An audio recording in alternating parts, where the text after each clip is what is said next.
Habang ako ay nagvi-video ng mga butterflies sa may sa gilid ng kalsada, makita ko ito sa wall. Napakalaking grasshopper.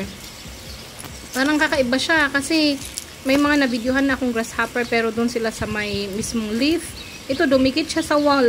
Tapos hindi na siya bumaba. Tapos nilapit ko yung camera ganyan. Ayaw pa rin niyang gumalaw at tumalon, mag-hop. Yung mata niya ganun pala talaga. Tapos tingnan niyo yung niya.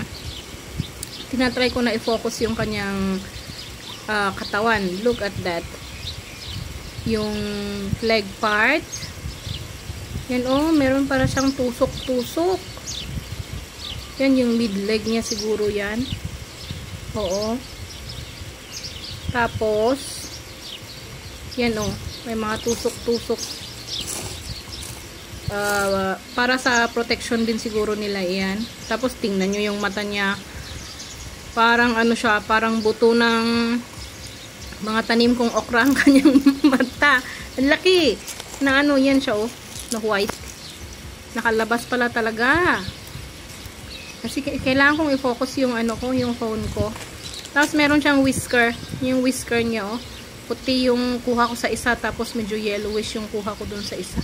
Hindi ko alam kung tama ba. Hindi pala whisker yata tawag dyan. Antena. Oo, may antena sila. Galing Ang laki ng kanyang ulo. Uy. Ganyan ang kanyang mata.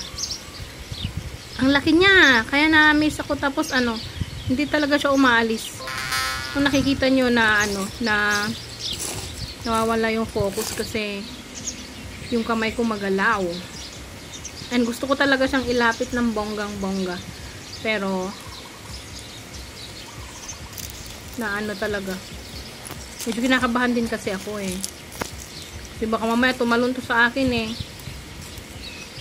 Laki niya